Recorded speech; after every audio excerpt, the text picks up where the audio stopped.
les embouteillages d'Abidjan pour aller déposer la demande de visa à l'ambassade du Ghana. On est pas mal à vélo. Faut pas tomber dans le caniveau quoi. J'ai passé les 8000 km.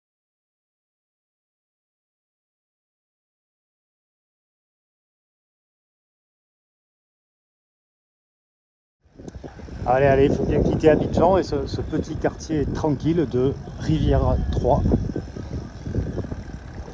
Toujours dur, c'est pour ça que je m'arrête jamais très longtemps parce que c'est toujours dur de repartir je trouve. Après une fois qu'on est sur le vélo, on peut plus s'arrêter de pédaler. Abidjan, grand pont qui traverse, je sais pas comment il s'appelle, le quartier d'affaires. La tour que se fait construire à Alassane Ouattara, le président, avoir le plus gros kiki d'Afrique, la plus grosse tour d'Afrique, la plus haute tour d'Afrique. Et je retrouve l'océan que j'avais quitté à Bissau, ça fait quand même un petit moment, je ne sais plus combien de kilomètres, mais peut-être presque 3000.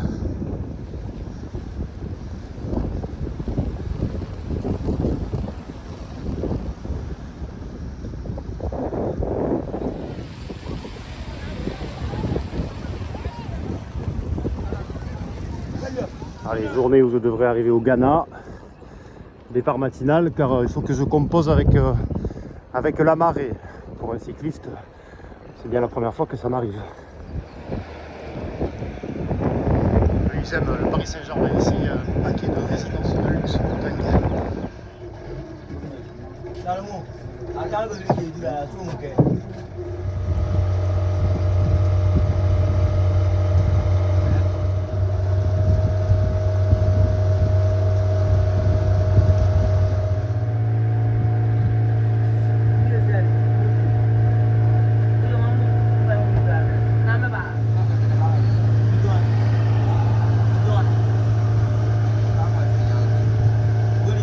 Là c'était bon.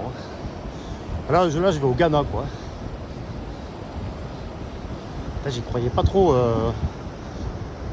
Enfin j'y croyais pas. Ça se sait que le sable est dur, mais jusqu'à être là, j'y croyais pas trop.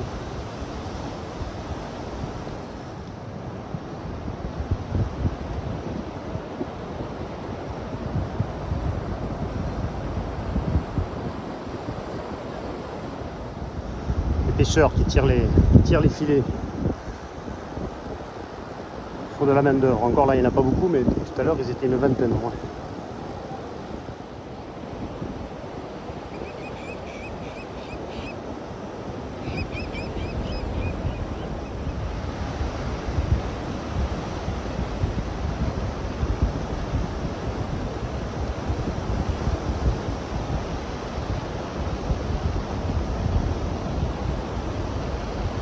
Allez, je repars dans l'autre sens. J'ai réussi à rater le poste frontière qui est une cabane apparemment.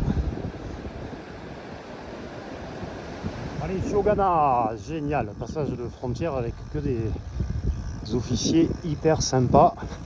Wow, ça fait du bien, ça détend. C'est pas tous les pays comme ça. And now I have to speak English because I am in an old English colony.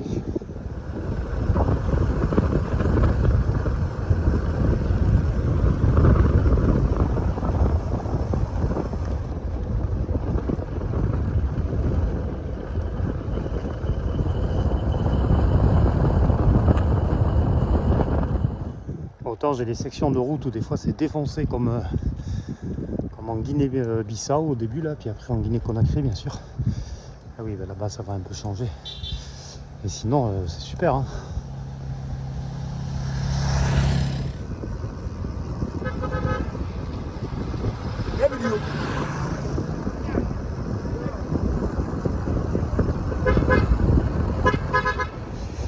Ah, j'étais en train de penser aux monnaies de tous les pays que j'ai traversés. Alors l'euro bien sûr, le dirham au Maroc, l'ouguiya en Mauritanie, le franc CFA au Sénégal, le dalasi ou dalasi, je sais plus, non, dalasi en Gambie, de nouveau le franc CFA quand on rentre au Sénégal depuis la Gambie.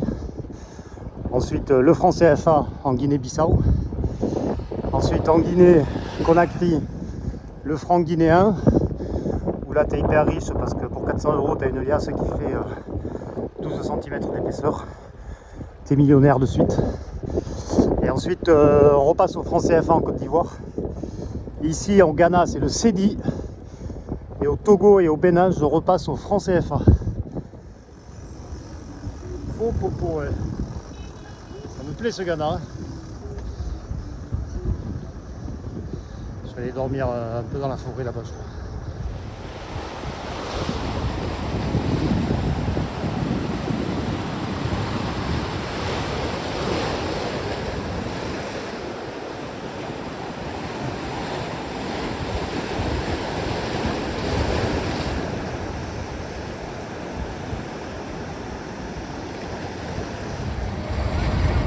Allez, deuxième jour au Ghana.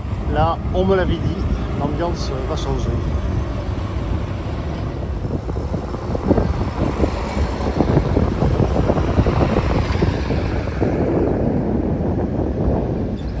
Ici, c'est un peu moins bien, un peu plus poussiéreux.